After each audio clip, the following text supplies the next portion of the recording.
So this is day 4 after my surgery, and recovery's going pretty well.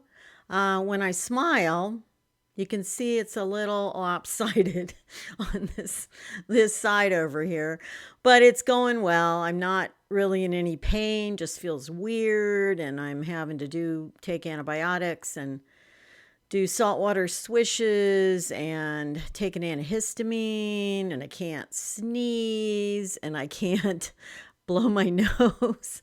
There's a lot of weird stuff. This isn't like a normal, like when you've had an extraction. So, but it's going pretty well. I'm definitely healing.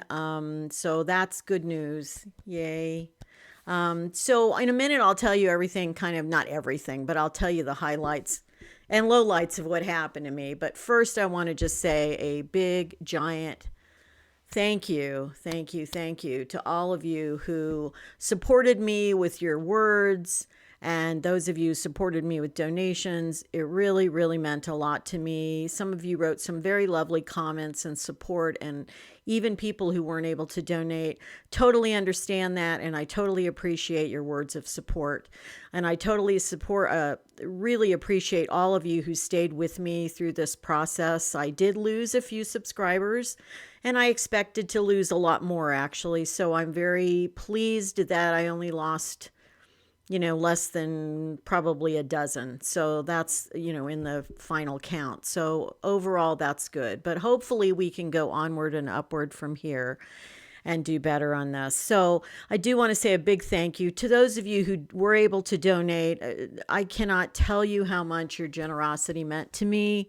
It just astounded me, actually. And people that I don't know at all, and they donated. There was one lady in particular who donated several times. Most of it was smaller, but it was still like from the heart, I could tell. And it was like somebody who was really concerned about how I was doing. So I really appreciate it. And if you're seeing this, you know who you are. I'm not going to call you out by name. And another lovely person that lives in the Netherlands. Again, you will know who you are if you're listening to this. Was so kind, kept sending me comment after comment because she was so concerned and wanted to make sure I was going to be able to have this. And I really, really appreciate it so much from the bottom of my heart. I really, really do. So fortunately, I was able to get the surgery. And it was kind of a strange thing because I was kind of freaked out. Well, I was very freaked out in the days, sorry, itch on nose and can't sneeze. Okay.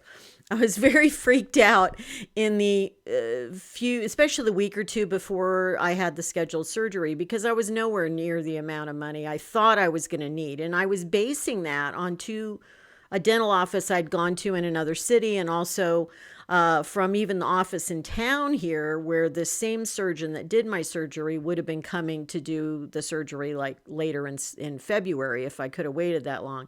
And I was basing the amount on what those two places said. Obviously, they couldn't give me an absolute set amount, but it was, an estimate of between $2,500, $3,000. And I was kind of thinking it was going to be more $3,000. But amazingly, and I know, I'm a very spiritual person, so I don't believe in coincidences. I don't believe anything is a coincidence. Things happen the way they're supposed to happen.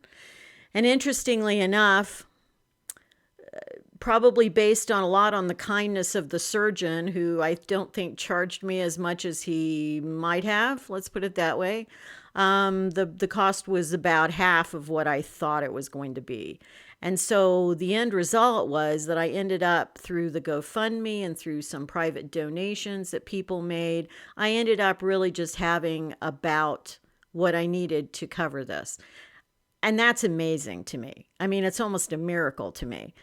But I don't believe in coincidence. So I believe that somehow I was meant to have the amount of money I needed to have to do this. And so I'm very, very, again, very grateful to all of you, grateful to God and the angels and whoever else is looking over me, that at least I got to pay for this, and it got covered. So again, giant thank you. So let me tell you a little bit about what happened. So again, I was a nervous wreck the day of. We'd go down and surgeon's office there. It was in a really nice location and everything, and got there about an hour early because I wanted to make sure. A friend went with me, and he basically drove me home. I drove down there because I needed something to just distract me from being too nervous. Anyway, we got in there. They saw me right on time. I was very nervous because I don't know if I explained this before in the previous video, but I have a tremendous amount of dental fear. Always had dental fear. I've had some nightmarish experiences in the dental office in my life. So, with good reason, I have dental fear, but I'm very phobic. I could have surgery on almost anything else and it wouldn't affect me the same way. So, I was very nervous. And I had read good reviews about this person, this surgeon, and sure enough, it was absolutely true what people said. He was very kind, he was very comforting, he was very calming. He basically told me, what he was going to do and all of that. And of course, then they had to give me the estimate because I was actually getting the consultation and the surgery on the same day. So they had to give me the estimate, and I just about dropped over when I realized, oh my gosh, this is really going to be doable. So I was grateful for that in that moment. And then they knocked me out for the surgery. So of course I don't remember anything about it, but I know it was a very good drug because I was in happy land for a couple of hours after that. Even though I was technically awake, I was in happy land. So they apparently were able to get the tooth. I have really I know I'm older. My teeth are really solid in my gums. A lot of times people have periodontal disease and their teeth come loose or whatever. No, they're in the gums, really solid. And I knew that going in, and I told him that's probably what it was going to be like. Well, it was. He had a tough time. Good thing I was asleep. He had a tough time getting that tooth out. But he was able to get it out. And then fortunately, the thing that I was most worried about was a hole in my sinus. That was, I think I told you guys about. And fortunately, the hole was very small, like the size of a pin kind of hole. So they were able to put some sort of substance. I don't know. I'm going to call it glue because I don't know what it is, but I'm going to say they glued it.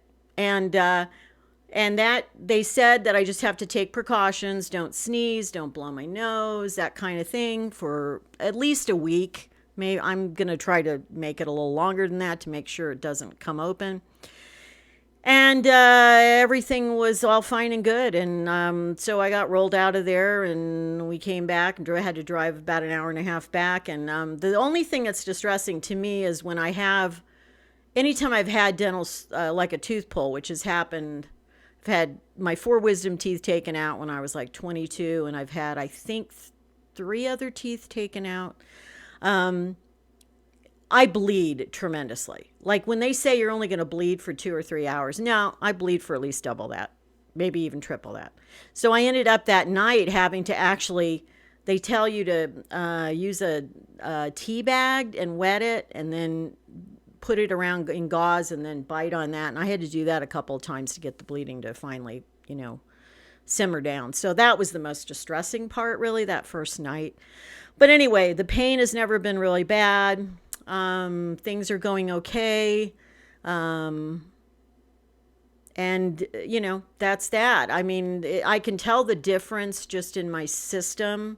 I mean, even though I'm taking antibiotics now for at least another week here, I can tell the difference. I don't have that poison of that tooth, going in my system. So anyway, very glad that's over. Very grateful that's over. Wonderful. So on my channel here, you're not going to have to hear about this anymore. And I'm not going to have to talk about it anymore. So I'm really glad of that. So back to our regularly scheduled programming. That's where we're going back to. And I'm happy for that. So what I'm going to do is I'm going to explain a little bit more of when I'm going to post in the community post. There's a community tab on YouTube. I'll post a little bit more about that in the next few days, so you'll know when to expect the next video. This one you're seeing on a Monday. And the next one, I'm not sure, will be, I'll let you know in the community post. So, but we'll definitely get back to regular programming, and I'm so glad of that. Put this behind me in the rearview mirror, and glad that it is. So I'll be sharing more about that with you, about when I'm posting and everything, in the next few days in the community tab. So you'll be able to see exactly like what the plan is for the schedule of videos. Um, as far as anything else, keep watching. I may post things in the community tab, or polls or questions I want to ask you in the coming weeks. I'll do that as well. So, if you would, before you go, please hit that like button down there. It really does help YouTube push out the video, which means it reaches more people, which means I get more viewers and possibly even more subscribers, which of course is a big thing. So please hit that like button if you would. And that's all for today. Until next time, take care. Bye.